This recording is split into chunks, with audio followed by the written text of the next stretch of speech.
여러분, 모든 인간은 인생을 살아가면서 자기 인생 가운데 기쁨이 가득하기를 소망합니다. 모든 인간은 하루하루를 살아가면서 우리 인생 가운데 즐거움이 가득하기를 바라면서 살아가죠. 여러분, 혹시 저는 이제 좀 그만 기뻤으면 좋겠습니다, 저는 이제 좀 그만 즐거웠으면 좋겠습니다 라고 그렇게 말하고 싶은 분이 계십니까? 안 계시죠? 우리 모두는 다 기쁨과 즐거움이 충만한 그런 삶을 살아가기를 원합니다. 그래서 많은 사람들이 기쁘게 살아갈 수 있는 방법에 대해서 조언을 하죠. 이렇게 할 때 기쁘고 즐거울 수 있다, 이렇게 할 때 기쁘고 즐거운 삶을 살아갈 수 있다라고 그렇게 많은 사람들이 이야기합니다. 사라토리 하루히코라는 작가는 기쁘게 살아가는 방법에 대해서 이런 이야기를 했습니다. 사람이 기쁘게 사는 방법이 있는데 이럴 때 기쁘게 살 수 있다라고 하면서 이런 말을 했어요. 남을 기쁘게 하면 자신도 기쁘다. 누군가에게 기쁨을 선사하는 행위는 자신까지도 기쁨을 충만케 만든다. 아무리 작은 일이라도 다른 사람을 기쁘게 할 수 있다면 우리의 양손에, 가슴에 기쁨이 가득할 것이다. 저는 이 글을 보면서 다른 사람을 기쁘게 할 때 나도 기쁘게 된다는 이 말에 공감이 되었습니다. 우리 인간이 기쁘게 살려면 누군가를 기쁘게 할 때 나도 기쁘게 될 수 있다는 거예요. 하지만 한편으로는 근원적으로 부족한 부분이 있다는 생각을 할 수 있었습니다. 왜냐하면 형편과 환경 때문에 누군가를 기쁘게 할 수 없는 그런 상황과 형편에 처해 있는 사람들이 있기 때문이죠. 그래서 이 사람 말에 그대로 적용한다면 누군가를 위해서 기쁘게 할 수 없는 그런 환경과 형편과 상황이 있는 사람들은 전혀 기쁜 인생이 될 수 없다는 것을 이야기하는 것이죠. 그래서 이 사람의 말이 일정 부분 공감이 되기도 하지만 근원적으로 한계가 있고 부족하다는 그런 생각을 할 수 있었습니다. 여러분, 하나님도 우리가 기뻐하며 즐거워하며 살기를 원하십니다. 웨스트민스터 소유리 문답 제일 첫 번째 질문이 무엇이었습니까? 사람의 제일된 목적이 무엇입니까? 사람의 제일된 목적이 무엇입니까? 라는 질문이었습니다. 사람이 삶을 살면서 가장 중요한 목적이 무엇이 되어야 하느냐라는 그런 질문인데, 저는 확신하건대 이 질문은 하나님께서 사람을 창조하신 목적이 되기도 한다라고 이렇게 저는 확신합니다. 여러분, 사람의 제일된 목적이 무엇입니까? 하나님을 영화롭게 하고, 또 그 다음에 무엇입니까? 하나님을 영원토록 즐거워하는 것이 사람의 제일된 목적이라는 거예요. 하나님은 창조하신 모든 인간이 하나님을 영화롭게 하고, 그 다음에 뭐라고요? 하나님을 영원토록 즐거워하도록 우리 모든 인간을 만드시고 창조하셨고, 그에 따라 우리는 그것이 목적이 되어서 살아가야 한다는 겁니다. 다시 말하면 하나님을 영화롭게 하는 것만 중요한 것이 아니라 우리가 하나님을 영원토록 즐거워하는 것도 중요하다는 거예요. 하나님으로 인하여서 즐거워하며 사는 것이 우리의 목적이고 하나님께서 인간을 창조하신 목적이라는 겁니다. 그래서 이사야 말씀에도 보면 메시아가 오시면 어떻게 된다고 이야기하고 있습니까? 메시아가 오시면 많은 일들이 일어나게 되는데 메시아가 오시면 기뻐하고 즐거워하게 될 것이다 라고 이렇게 이사야 말씀에 예언하고 있죠. 메시아가 이 땅에 오면 너희들이 기뻐하게 될 것이고 너희들이 즐거워하게 될 것이다 라고 이렇게 이사야 말씀에 메시아의 그 오심에 대해서 예언하고 있다는 겁니다. 시편 16편 11절 말씀에도 보면 시편 저자가 이렇게 고백하고 있습니다. 주께서 생명의 길을 내게 보이시리니 주의 앞에는 충만한 기쁨이 있고 주의 오른쪽에는 영원한 즐거움이 있나이다. 무엇을 이야기하고 있습니까? 기쁨과 즐거움이 하나님으로부터 온다는 거예요. 아까 제가 조금 전에 서두에 말씀드렸던 것처럼 사라토리 하루히코라는 사람은 다른 사람을 기쁘게 할 때 내가 기쁨의 삶을 살 수 있다라고 이야기하고 있지만, 근원적으로 그 기쁨과 즐거움은 누구로부터 온다는 것입니까? 하나님께 있고 하나님으로부터 온다는 것을 이야기하고 있다는 겁니다. 하나님은 모든 인간이 하나님으로 말미암아 기뻐하고 즐거워하기를 원하신다는 거예요. 그 일을 위해서 메시아이신 예수 그리스도께서 이 땅에 오셨고 우리에게 찾아오셨다는 겁니다. 여러분, 하나님을 기쁘게 하는 것과 하나님으로 기뻐하는 것은 완전히 다른 이야기입니다. 그런데 우리 인간의 제일 된 목적은 하나님을 영화롭게 하고 하나님으로 말미암아 영원토록 즐거워하는 것이 우리의 인생의 목적이라는 거예요. 하나님께서 우리를 창조하신 이유라는 거죠. 그래서 메시아가 이 땅에 오시면 너희들이 기뻐하고 즐거워할 것이다 라고 말씀하셨던 것이죠. 메시아이신 예수님께서 오늘 본문 이전의 말씀을 보면 가장 먼저 어디에 찾아오셨습니까? 기쁨과 즐거움이 가득해야 하는 가나의 혼인잔치에 찾아오셨습니다. 그런데 그 기쁨과 즐거움이 가득해야 하는 그 가나의 혼인잔치에 여러분 어떤 일이 발생하게 됩니까? 포도주가 떨어지게 됩니다. 혼인잔치에서 포도주가 떨어지게 된다는 것은 아주 큰 위기였습니다. 아니, 위기가 아니라 기쁨과 즐거움이 이제는 사라지게 된다는 것을 이야기하고 있는 것입니다. 그런데 메시아이신 예수 그리스도께서 오셔서 이 땅 가운데 오셔서 가장 먼저 찾아가셨던 곳이 기쁨과 즐거움이 가득한 그 혼인잔치에 오셨는데, 그 혼인잔치에 포도주가 떨어지게 되었던 거예요. 성경에 종종 하나님의 나라가 임하게 되는 것과 구원을 잔치에 비유하게 되는 경우들이 많이 있는데, 가나의 혼인잔치에 포도주가 떨어지는 결핍이 나타났지만 메시아이신 예수 그리스도께서 그 가나의 혼인잔치에 찾아오심으로 말미암아 어떤 일이 일어나게 됩니까? 물이 변하여 포도주가 되게 됩니다. 물이 변하여 포도주가 되게 됨으로 말미암아 기쁨과 즐거움이 더욱 가득한 잔치가 되게 되었던 것이죠. 포도주가 사라져서 기쁨과 즐거움이 완전히 사라질 것 같았는데 주님의 오심으로 말미암아 기쁨과 즐거움이 더 가득한 잔치로 변화되게 되었다는 것입니다. 그리고 예수님은 가나의 혼인잔치에 참여하신 후에 오늘 우리가 읽었듯이 곧이어서 예루살렘으로 가셨습니다. 예수님께서 예루살렘으로 가신 이유가 무엇이었겠습니까? 예수님은 가나의 혼인잔치에서 기쁨과 즐거움을 지켜주신 후에 더 큰 잔치였던 유월절 잔치를 준비하고 있는 예루살렘으로 가셨던 거예요. 가나 혼인잔치에서 기쁨과 즐거움을 지켜주시고 회복해 주신 후에 더 큰 잔치를 준비하고 있었던 유월절 잔치를 준비하고 있었던 예루살렘으로 예수님께서 가셨던 거예요. 따라서 오늘 말씀을 통해 가나의 혼인잔치에 이어 예루살렘 성전에서 준비하는 유월절 잔치에서 기쁨과 즐거움이 어떻게 지켜지게 되었는지 살펴보면서 성령님을 통해 진리를 발견하고 하나님의 음성이 들려지는 귀하고 복된 시간이 되기를 간절히 소망합니다. 여러분, 첫째로 본질을 위해 살아야, 본질이 회복되어야 기쁨과 즐거움을 빼앗기지 않는 인생이 될 수 있습니다. 본질을 지키고 본질을 회복하여야 기쁨과 즐거움을 누리는 인생이 될 수 있고, 본질이 회복되는 그곳에 기쁨과 즐거움이 지켜질 수 있다는 것을 우리가 기억해야 한다는 겁니다. 여러분, 13절에서 17절 말씀을 보십시오. 13절에서 17절 말씀을 다 함께 한 목소리로 읽도록 하겠습니다.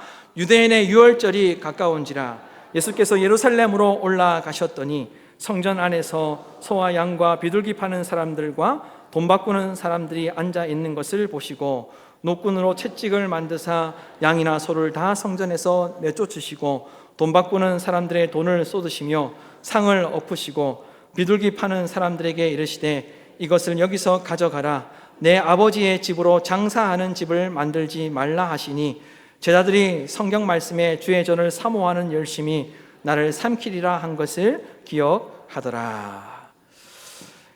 유대인들에게 유월절은 아주 크고 중요한 잔치였기 때문에 예수님은 유월절이 가까워지자 유월절 잔치를 준비하는 예루살렘 성전으로 가셨습니다.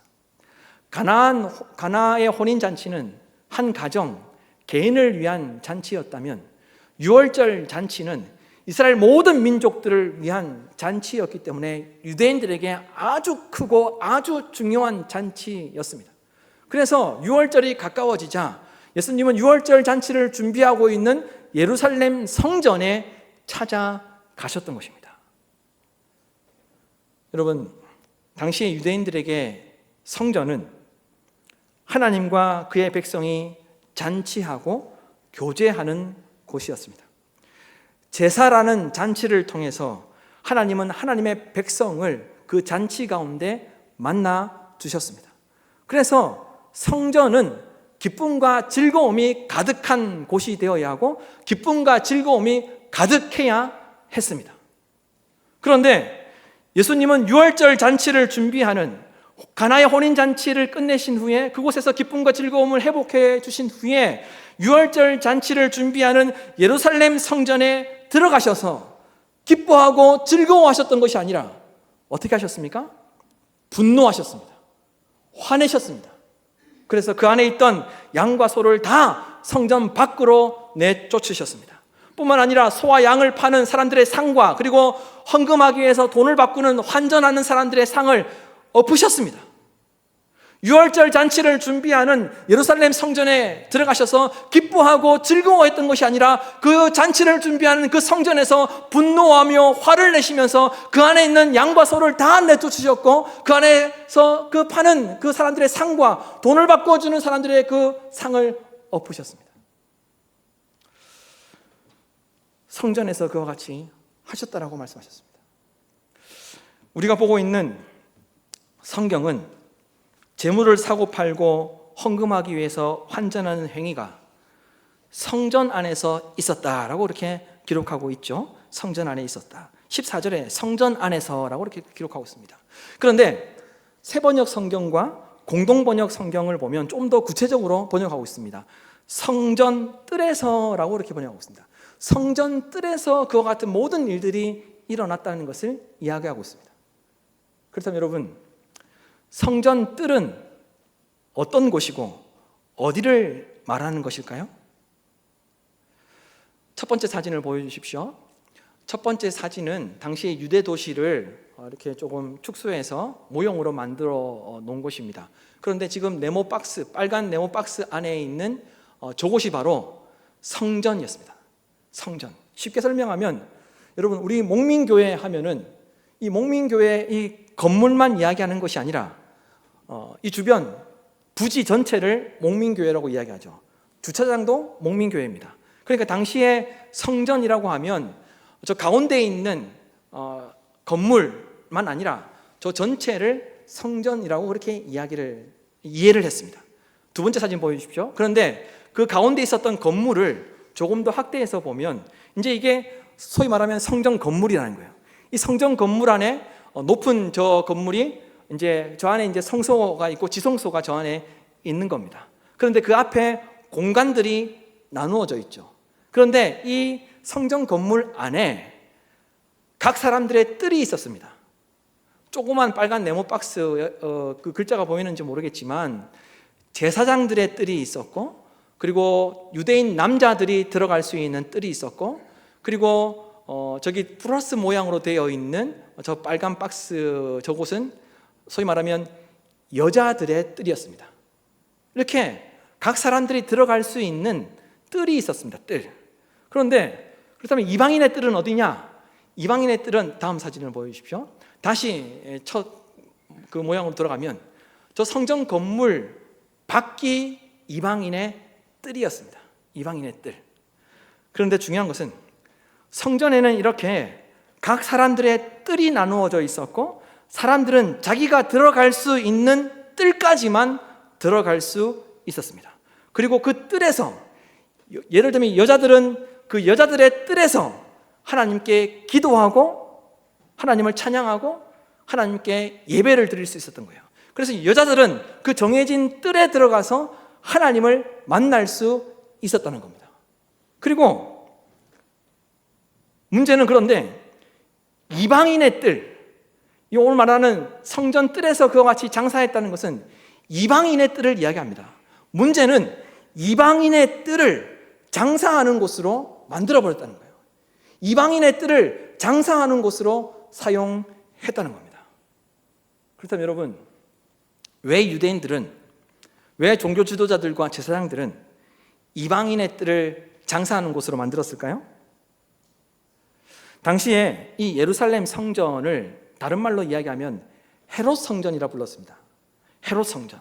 왜냐하면 남유다 백성들이 포로 생활을 끝내고 귀환해서 남유다 백성들이 스룹바벨의 주도로 성전을 재건했었죠. 그때의 성전은 스룹바벨 성전이라 불렀는데, 헤롯이 왕이 되면서 그 스룹바벨이 주도해서 지었던 그 성전을 증축했습니다. 증축했어요. 언제부터 증축했느냐? 예수님이 태어나기 전 20년 전부터 증축을 하고 있었습니다.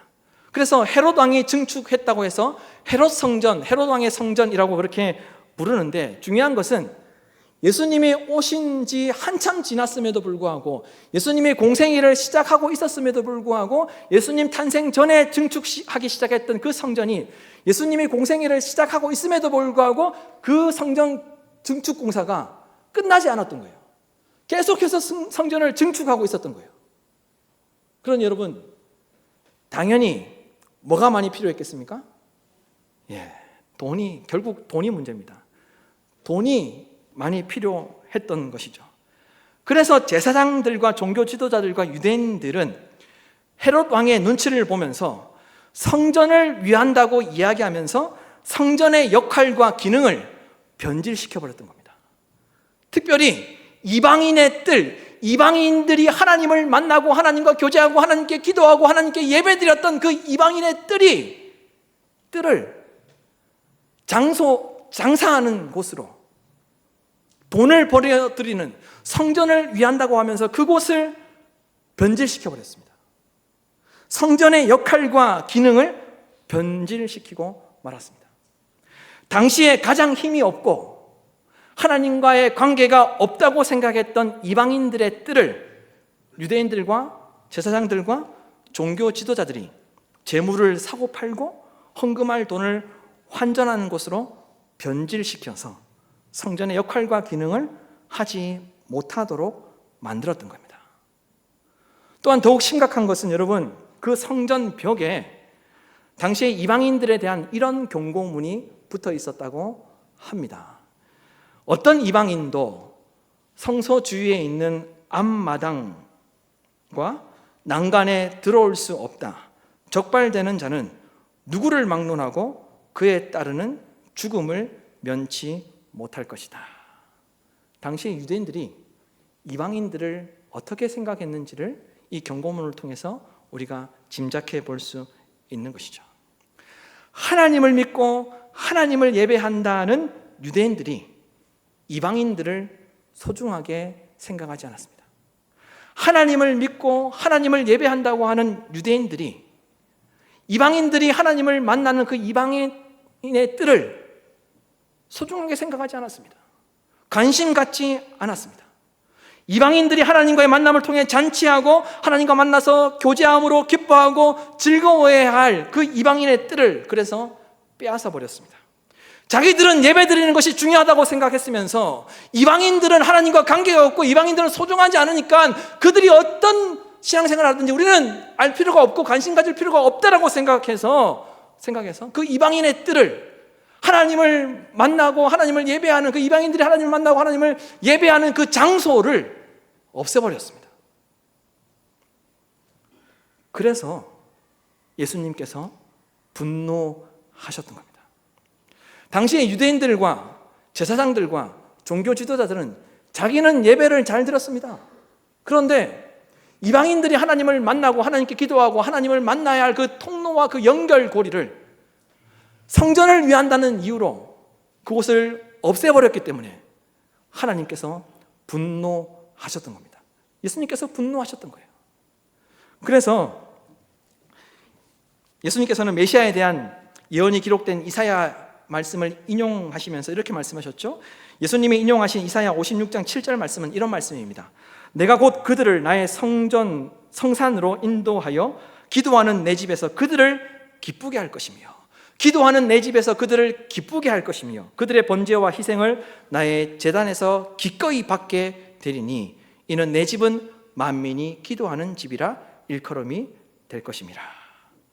예수님이 인용하신 이사야는 분명하게 말씀하고 있습니다. 기도하는 내 집에서 그들을 기쁘게 할 것이다. 내 집은 만민이 기도하는 집이다. 여기서 중요한 것은 만민이 유대인만을 이야기하는 것이 아니라 이방인까지 포함된다는 것입니다.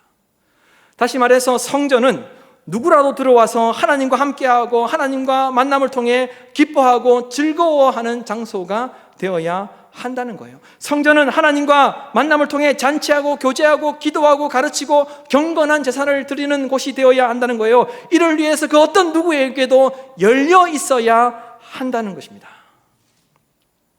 여러분, 예수님은 성전의 본질적인 기능과 역할을 회복하시기 위해서 예루살렘으로 가셨습니다. 즉 유월절 잔치의 본질을 회복하시기 위해서 예루살렘 성전으로 가셨던 것입니다.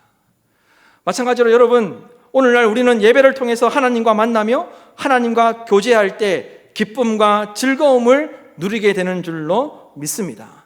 따라서 우리가 분명하게 지켜야 할 본질은 모든 사람들이 참된 예배를 드릴 수 있도록, 모든 사람들이 하나님과 교제할 수 있도록 모든 것들을 배려하고 또한 제공하고 또한 우리가 섬기고 봉사해야 한다는 것입니다.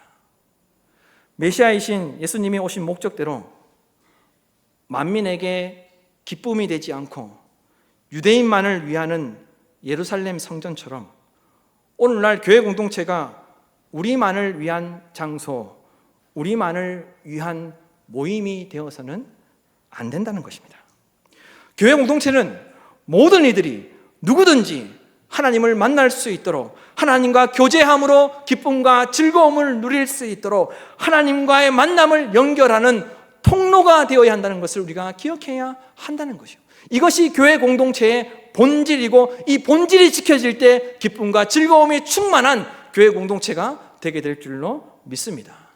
여러분, 또한 개인도 본질을 지키고 개인도 본질을 회복해야 기쁨과 즐거움이 회복되게 된다는 것을 기억하며 우리가 신앙생활을 해야 한다는 거예요. 나의 마음속에 정말 하나님만을 갈망하는 마음이 있는지, 하나님과의 만남과 교제를 진정으로 바라고 원하는 마음으로 내가 살아가고 있는지, 그 본질이 회복되어야 한다는 거예요. 하나님은 이방인의 뜰에서 이방인들이 드리는 기도와 예배도 귀하게 여기셨습니다. 그만큼 하나님과의 만남을 귀하게 여기셨습니다. 따라서 우리 개인이 회복되어야 할 본질은 하나님과의 만남과 교제를 정말 소중하게 생각하고 내가 예배드리며 내가 하나님을 바라보며 살아가고 있는지 우리의 모습을 돌아보고 그 본질이 회복되어야 한다는 겁니다. 여러분, 예수님께서 유월절 잔치를 준비하는 예루살렘 성전에 오셔서 하나님과의 만남을 위해 참된 잔치를 준비하셨던 것처럼 저와 여러분, 그리고 우리 목민교회 공동체가 하나님과의 만남을 위해 본질을 회복함으로 기쁨과 즐거움이 가득한 인생이 되기를 간절히 소망합니다. 그리고 교회 공동체를 통해서 기쁨과 즐거움이 회복되기를 주님의 이름으로 축원합니다. 둘째로, 율법이 아닌 복음으로 기쁨과 즐거움이 지켜진다는 것을 기억하며 우리가 신앙생활해야 한다는 거예요. 율법이 아닌 복음으로 우리의 신앙이 지켜져야 기쁨과 즐거움이 충만하다는 겁니다. 여러분, 18절에서 22절 말씀인데 18절에서 22절 말씀을 다시 한번 한 목소리로 읽도록 하겠습니다. 이에 유대인들이 대답하여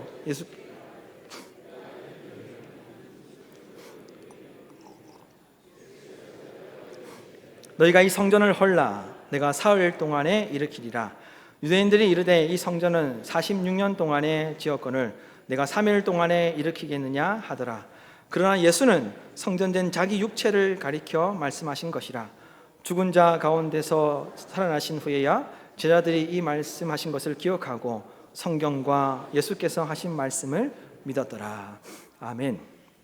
예수님은 가나의 혼인 잔치처럼 유월절 잔치를 준비하는 예루살렘 성전에서 예수님 자신이 메시아라는 것을 보여주셨습니다. 예수님께서 성전의 비본질적인 부분들을 매몰차게 제거하시자 유대인들은 예수님께 말합니다. 우리에게 보여줄 무슨 표적이 있느냐? 쉽게 말하면 너의 능력을 보여달라는 것입니다. 네가 지금 이렇게 하는 이유가 무엇이냐? 너의 능력을 우리에게 보여달라고 이렇게 이야기를 한 것이죠. 그래서 예수님께서 말씀하셨습니다. 너희가 이 성전을 헐라 내가 사흘 동안에 일으키리라. 그런데 당시에 종교 지도자들과 제사장들과 유대인들은 이 말이 무슨 말인지 이해하지 못했습니다. 심지어 제자들도 알아듣지 못했습니다. 그런데 예수님의 말씀이 흥미로운 것은 여러분 14절에 성전 안에서라고 말할 때 이 성전이라는 헬라어는 헤이론이라는 단어를 사용했는데 19절에 성전이라는 단어를 말을 할 때는 나오스라는 단어를 사용했다는 거예요. 14절에 성전 헤이론은 성전 건물을 말하는 것이고 19절의 성전 나오스는 성전이라는 의미도 있지만 몸이라는 뜻도 있습니다. 그래서 기능과 특성이라는 그런 의미도 있는 단어입니다. 그래서 예수님께서 그 말씀하신 것을 21절에 제자들이 알아듣지 못하고 제사장들이 알아듣지 못하고 종교 지도자들이 알아듣지 못하니까 21절에 해석해서 기록하고 있죠. 예수는 성전된 자기 육체를 가리켜 말씀하신 것이라. 하지만 당시에 아무도 알아듣지 못했습니다. 이 말씀이 무엇을 의미하는지 아무도 알아듣지 못했습니다. 그런데 중요한 것은 여러분, 예수님께서 너희가 이 성전을 헐라라는 이 말에는 이중적 의미가 있었다는 거예요. 첫 번째 그 의미는 아무도 알아듣지 못했습니다. 그런데 너희가 이 성전을 헐라는 이 말에는 이중적 의미가 있는데 두 번째 의미는 이런 의미입니다. 19절에 너희가 이 성전을 헐라라고 말씀하셨을 때 이 헐라라는 헬라어 리오는 풀다, 해방시키다, 자유롭게 하다는 그런 의미가 있는 단어라는 겁니다. 따라서 너희가 이 성전을 헐라라는 말씀은 너희가 이 성전을 풀어줘라, 너희가 이 성전을 해방시켜줘라, 너희가 이 성전을 자유롭게 하라는 그런 의미로 받아들일 수 있다는 겁니다. 그렇다면 여러분, 무엇으로부터 성전을 풀어주고 무엇으로부터 성전을 해방시켜주고 무엇으로부터 성전을 자유롭게 하라는 의미겠습니까? 율법으로부터 성전을 풀어주고 율법으로부터 성전을 해방시켜주고 율법으로부터 성전을 자유롭게 하라는 그런 의미의 말씀이라는 거예요. 당시에 제사장들과 종교 지도자들이 하나님의 말씀 외에 자기들이 만들어 놓은 규칙과 법을 율법처럼 지켰습니다. 그래서 결국 성전을 성전답게 하지 못했던 것이죠. 자기들의 전통과 자기들의 규칙을 율법처럼 지키고 있었고 그 율법으로 성전을 묶어두고 있었기 때문에 성전의 역할과 기능을 하지 못하도록 만들었던 것입니다. 그래서 너희가 그 율법으로부터 성전을 풀어주고 그 율법으로부터 성전을 해방시켜주고 그 율법으로부터 너희가 성전을 자유롭게 하라, 너희가 그렇게 하라라고 이렇게 말씀하시는 의미의 말씀이라는 겁니다. 그들이 율법에 묶여 있었기 때문에 율법으로 가득한 삶을 살았기 때문에 그렇게 말씀하셨던 것이죠. 더욱이 이들은 율법으로 가득했기 때문에 예수를 메시아로 영접하지 못했습니다. 율법으로 가득했기 때문에 예수가 눈앞에 있음에도 불구하고 예수를 그리스도로 믿지 못했습니다. 그래서 결국 기쁨과 즐거움을 누리지 못하는 인생이 되고 말았죠. 그래서 예수님은 성전이 복음과 은혜로 가득하여 기쁨과 즐거움이 가득한 곳이 되도록 하기 위해서 율법으로부터 성전을 풀어줘라. 율법으로부터 성전을 해방시켜줘라. 율법으로부터 성전을 자유롭게 하라고 말씀하셨던 것입니다. 여러분, 오늘날에도 마찬가지입니다. 신앙생활을 한다고 하면서 사람들이 만들어 놓은 규칙과 규범이 오히려 하나님을 만나지 못하도록, 하나님과의 만남을 방해하고 기쁨과 즐거움을 누리지 못하게 하는 것은 없는지 우리는 우리의 모습을 돌아보아야 할 것입니다. 예수님은 우리가 율법의 정죄와 판단 대신, 사람들의 전통과 규칙 대신 복음과 은혜로 자유롭게 되기를 원하시고 바라신다는 것을 기억해야 한다는 거예요. 그래야만 기쁨과 즐거움이 가득한 인생이 될 수 있고, 그래야만 기쁨과 즐거움이 가득한 성전으로 회복될 수 있다는 것을 예수님은 당시 유대인들에게 말씀하셨던 것입니다. 간절히 바라기는 오늘 말씀을 통해 우리의 삶과 우리 목민교회 공동체에 하나님의 나라가 임하기를 주님의 이름으로 축원합니다. 뿐만 아니라 하나님으로부터 오는 기쁨과 즐거움으로 가득하기를 주님의 이름으로 축원합니다. 그래서 22절의 말씀처럼 예수님과 성경을 믿는 자들이 충만하게 나타나기를 간절히 소망합니다. 기도하겠습니다. 아버지 하나님, 하나님과의 만남인 본질을 회복하기 위해 하나님과의 만남인 예배를 간절히 사모하게 하시고 더욱이 하나님과의 만남을 연결하는 통로가 되게 하여 주시옵소서. 그래요, 기쁨과 즐거움이 가득하고 충만한 교회 공동체가 되게 하시고 우리 목민의 모든 인생들이 될 수 있도록 주님 역사하여 주시옵소서. 감사드리며 예수님의 이름으로 기도하옵나이다. 아멘. 이제 다 함께 자리에서 일어나셔서 말씀을 기억하시면서 결단의 찬송을 하나님께 올려드리도록 하겠습니다.